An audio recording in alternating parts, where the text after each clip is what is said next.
Écoutez-moi ça.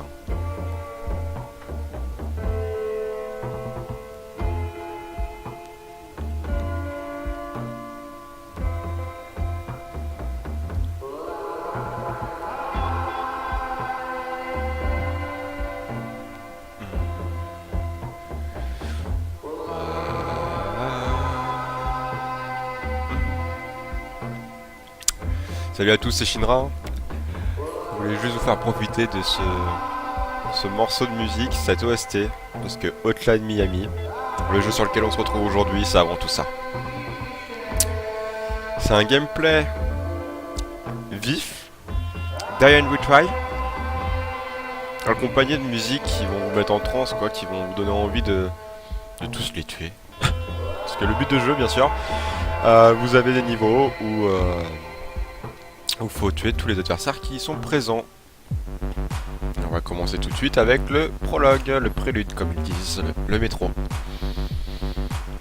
Alors, avant de commencer donc le niveau, vous avez la possibilité de changer le masque de votre joueur, de votre personnage. Moi je vais rester sur le masque par défaut, le masque de Richard, le masque de poulet. Après, chaque masque, quand vous le changez, a des pouvoirs en particulier, ou en tout cas vous donne un avantage. Par exemple Tony, qui est souvent utilisé par les joueurs parce qu'il est en contrepartie assez cheaté. Quand vous allez foutre des beignes aux adversaires, quand vous allez leur mettre un coup de poing, au lieu de l'assommer et de devoir l'achever sur le sol, vous avez la possibilité directement de le tuer. Enfin, pas la possibilité, en lui foutant le coup de poing, vous allez le tuer. Et vous voyez, chaque personnage, enfin chaque masque de votre personnage va avoir une capacité particulière. Lui vous permet d'avoir plus d'armes. Lui, quand vous ouvrez une porte et qu'un adversaire est derrière, au lieu de l'assommer, vous allez le tuer directement. Certains vous permettront de marcher plus vite, d'autres de commencer avec un couteau, de voir plus loin, et même certains vous permettent d'avoir les tirs silencieux, comme lui. Pour les adeptes des armes à feu, parce que pour tous les adversaires, donc vous avez vos points et j'allais dire les fatalities, mais non, c'est pas des fatalities, c'est les achever au sol.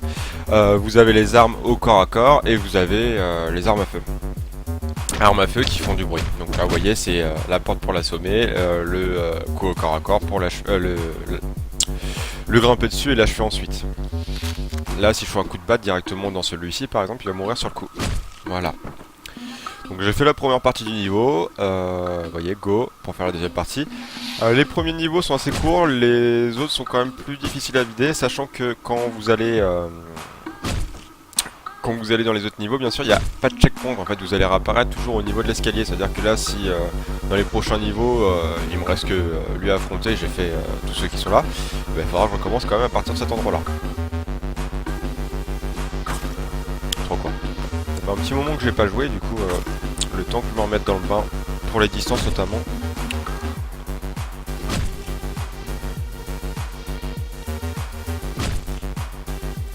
Vous entendez cette OST quand même. Du coup, hop, on peut balancer les armes et les changer.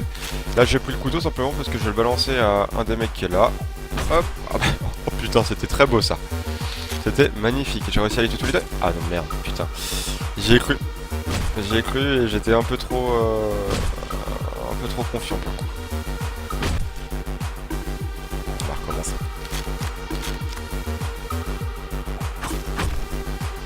Hein? T'es pas mort lui? C'est pas mon meilleur run, mais c'est pas grave, ça nous permet de profiter de cet instant ensemble. De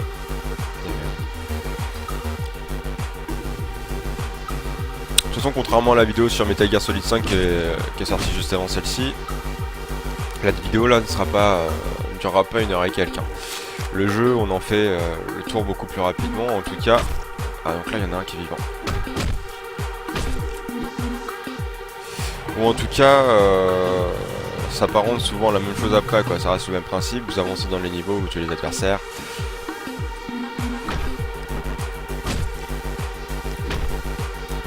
Voilà. Donc phase de gameplay, toujours donc suivi par une petite phase où on rentre dans le quotidien du héros. Hop.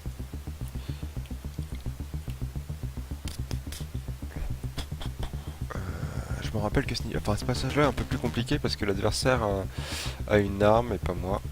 Du coup, faut pas non plus que je me jette dessus. Tu viens? Voilà.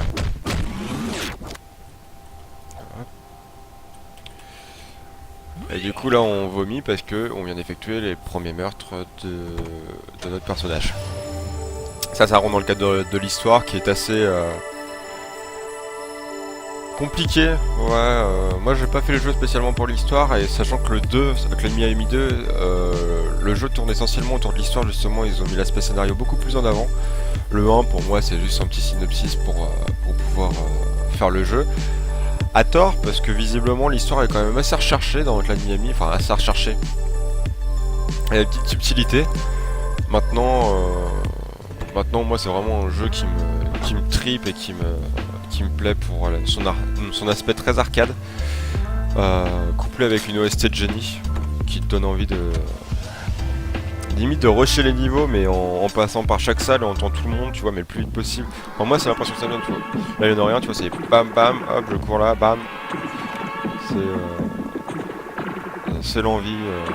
Enfin, c'est ce que me donne comme envie Hotline Miami. Alors, le jeu est sorti en octobre 2012. J'ai la date ici, 23 octobre 2012 sur PC, et après sur console, c'était l'année qui suivait, il me semble, courant 2013. Je sais pas la date par contre pour la console. Je vais pas rechercher plus que ça. Ça a été édité par Devolver et développé par Damnation, je crois. Non. Denaton, je viens de voir ça. Un petit studio composé de 2 personnes, il me semble.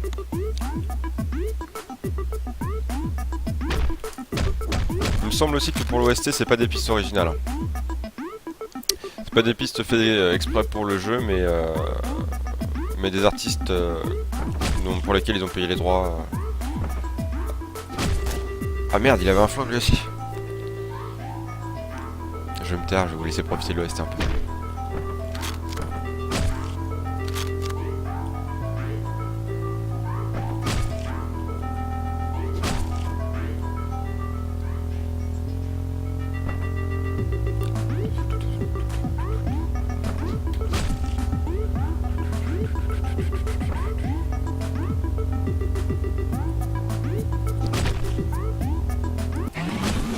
Franchement, si c'est pas une réussite comme OST, je ne sais pas ce qu'il vous faut.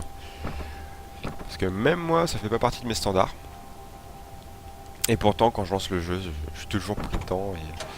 Et c'est la grande force de Hotline Miami. Franchement, si on parle d'Hotline Miami, qu'on essaye d'en faire un petit test ou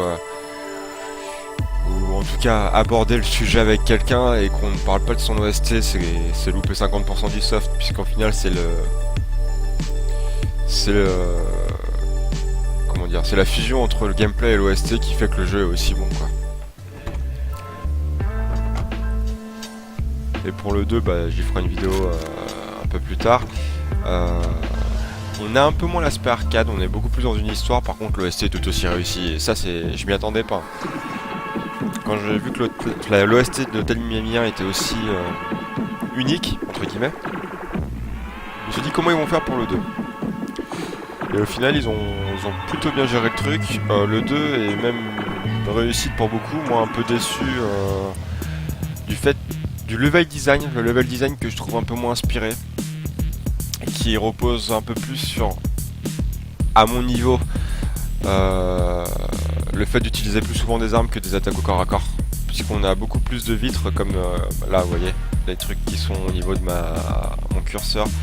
En bleu, c'est des vitres, c'est-à-dire que les ennemis peuvent vous voir à travers et ils peuvent vous tirer dessus à travers. Là, j'avais pas trop la possibilité. Et du coup, il faut gérer avec. Alors là, c'est pas dérangeant. Dans les autres niveaux d'Hotline Miami 1, on peut s'arranger. Par contre, dans ceux d'Hotline Miami 2, c'est beaucoup plus compliqué. Merde. Aussi, donc comme on le voit ici, un coup l'ennemi vient sur moi, un coup il ne vient pas. Enfin là, ça fait 2 fois de suite qu'il vient. Il y a une part d'aléatoire dans le jeu au niveau du placement des ennemis, de leurs armes. Ils ont... Alors certains, comme lui, a toujours la même arme, celui à l'entrée, par contre là son arme change. Et merde. On va le laisser avancer.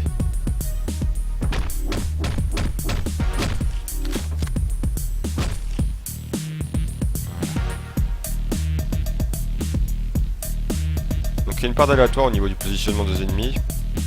Des déplacements qu'ils peuvent faire, certains vont être toujours fixes, hein, mais d'autres vont pouvoir avoir des déplacements différents. Donc c'est un jeu qui repose sur connaître le gameplay, le maîtriser, les déplacements aussi, vous voyez, les déplacements sont assez particuliers. Hein.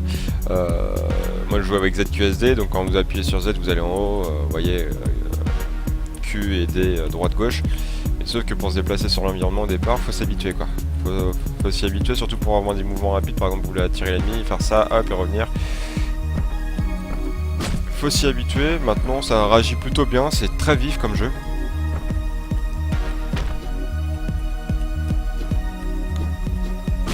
Et merde. C'est un gameplay qui se fait que sur quelques boutons, hein. Vous avez donc ZQSD pour vous déplacer et clic gauche pour taper, clic droit pour envoyer votre arme quoi. Justement on va récupérer la casserole doublante. Hop. Ça suffira pour le tuer. Vous voyez, du coup là tout à l'heure j'avais qu'un seul ennemi, je me retrouve avec deux. 3. Ce qui fait que vous voyez si vous perdez c'est et de votre faute et aussi le jeu qui joue sur sa part aléatoire quoi. Vous voyez là, il va falloir que j'y aille. Ok, on est bien, on est bien.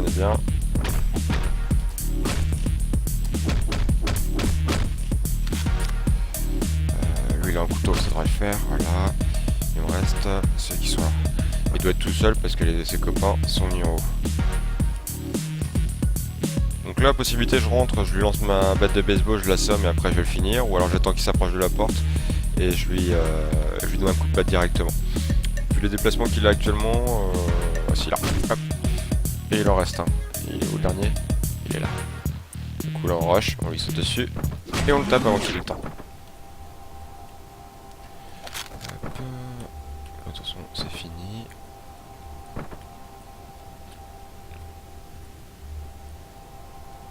Donc là on va rentrer sur la petite phase entre deux gameplays où on va suivre l'histoire du héros.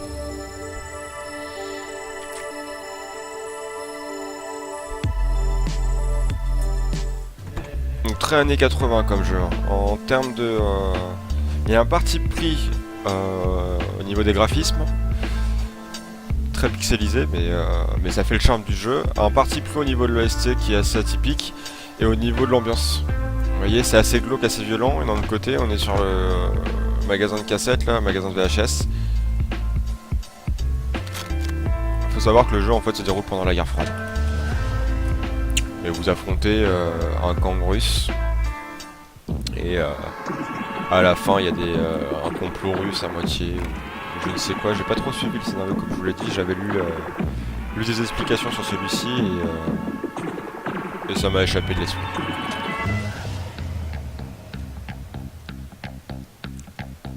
Voilà. De toute façon, je veux pas non plus faire trop de... Le but c'est pas de faire un speedrun ou... de toute façon un speedrun c'est loupé vu combien de fois je suis mort, mais c'est pas vous faire un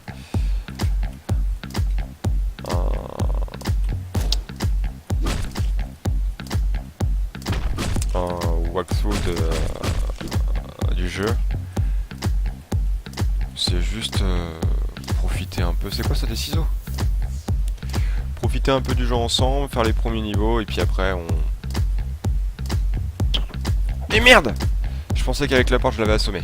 Il était un peu trop loin. Fait chier. Dommage. Hop. C'est bon, c'est passé.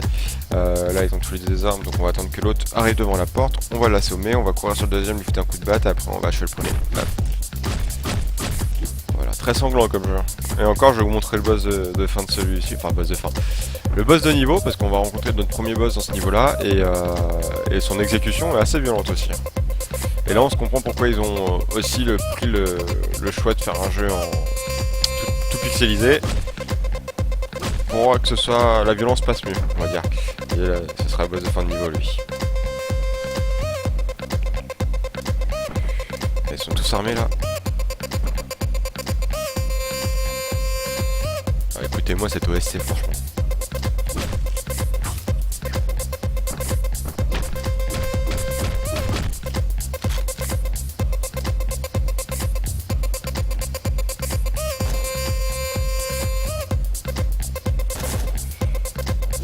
Ah, chose exceptionnelle, je me suis pris une balle et je suis pas mort. Ça arrivera pas souvent.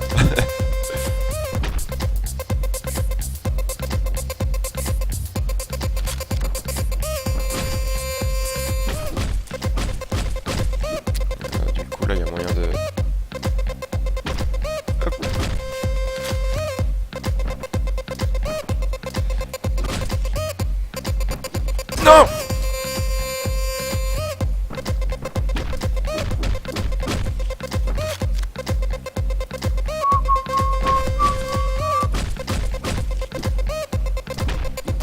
Eh merde, j'ai pas le temps.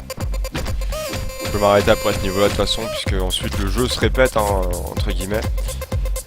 Même s'il est toujours aussi fun, ça reste le même principe, hein, nettoyer les zones. Hop. Donc vous allez jouer votre perso tout le long, sauf à la fin pour l'épilogue en fait, où vous allez jouer un personnage que vous allez rencontrer au cours du jeu, le biker, qui va justement permettre de faire... de mettre en lumière justement tous les secrets du jeu. Eh merde. J'essaie de me concentrer parce que c'est un jeu qui demande pas mal de concentration quand même. Et le niveau a rien de compliqué mais... Il est toujours là. Allez viens.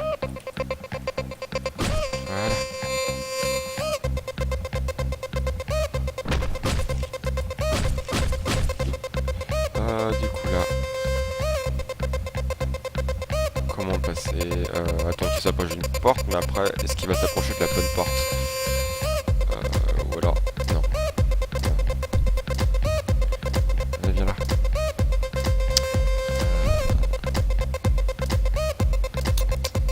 Je pourrais prendre une arme à feu, mais je trouve ça beaucoup moins jouissif. On va la tirer au pire. Allez, viens là. Ouais. Ok, parfait.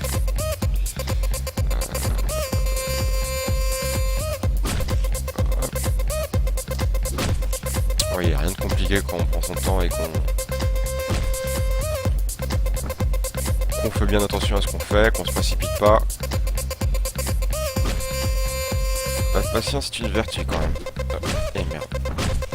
Oh là là, lui j'ai eu de la chance. Mais il y en a moins que moi lui. Voilà.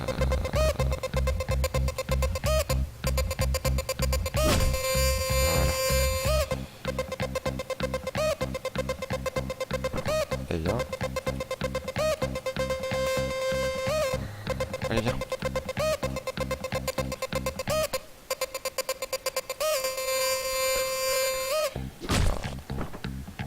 Vous voyez quand je vous dis que ça vous met en transe en partie l'OST, c'est... Et merde... Ils sont très forts pour ça. Je perds ma patience du coup parce que je suis mort pour rien tout à l'heure. On va pas non plus se précipiter trop quand même. Parce que c'est un coup à rester bloqué sur le niveau un petit moment simplement parce qu'on n'a pas la patience d'attendre.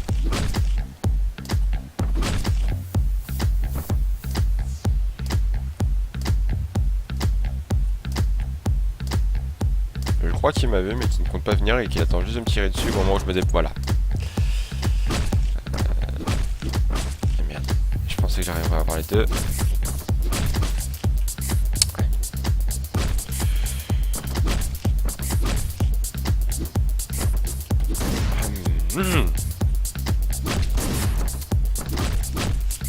Voilà.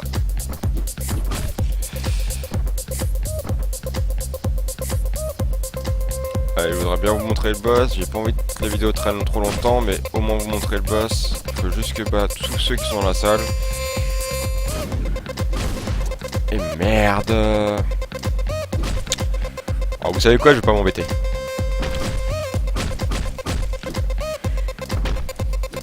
Moi mes principes font que je n'utilise pas d'arme à feu.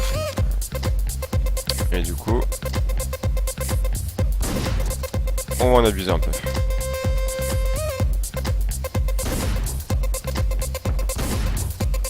Allez, ça marche beaucoup plus facilement quand on a une arme à feu, hein, mais c'est beaucoup moins fun aussi.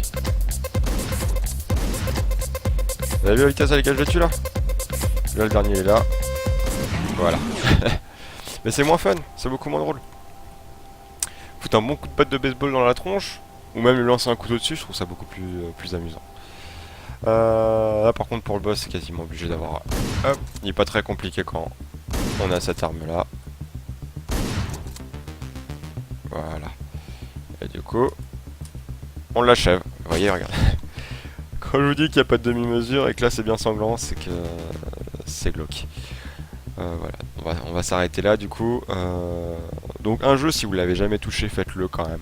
Il coûte pas grand chose, quand il est en solde Steam, il est à 2€ et des poussières, même pas parfois. Profitez-en. Je pense pas que vous allez regretter vos 2€. En pire des cas, c'est 2€ et dans le pire des cas, avec Steam, vous pouvez vous faire rembourser si vous jouez moins de 2 heures. Donc prenez pas grand risque et c'est l'occasion d'avoir une bonne surprise si vous l'avez pas touché. Maintenant, le jeu est quand même sorti, comme je l'ai dit, en 2012 et je pense que beaucoup d'entre vous connaissent Hotline Miami et l'ont peut-être déjà touché. Hein. Ce serait une erreur de passer à côté. On va s'arrêter là, on va retourner sur le menu. Voilà. Du coup, qu'est-ce que j'avais à rajouter par rapport à ça? Oui, l'épisode 2 justement est sorti en 2015, le 15 mars, il me semble. Il suit en fait la suite d'Hotline Miami par rapport aux événements qui sont passés dans le jeu. Ils ont fait quelque chose de beaucoup plus axé sur l'histoire. Ils ont abandonné le système de masque, sauf pour un groupe de personnages que vous allez jouer. Et il y a des liens qui sont en termes d'histoire entre le 1 et le 2. Maintenant, le 2, comme je vous dis, est beaucoup plus centré sur l'histoire, là où le 1 est beaucoup plus sur l'arcade. Après, vous avez des scorings. Vous allez avoir un classement qui va de A à... non, pas de A, de S, il me semble. C'est pas noté. Vous avez un classement en fin de mission, c'est simplement pour du scoring. Maintenant, je sais que c'est un jeu qui s'y prête assez facilement. Je vous dis à bientôt, je vous souhaite une très bonne journée ou très bonne soirée selon l'heure à laquelle vous me regardez. Et je vous dis donc à très bientôt. Bye bye.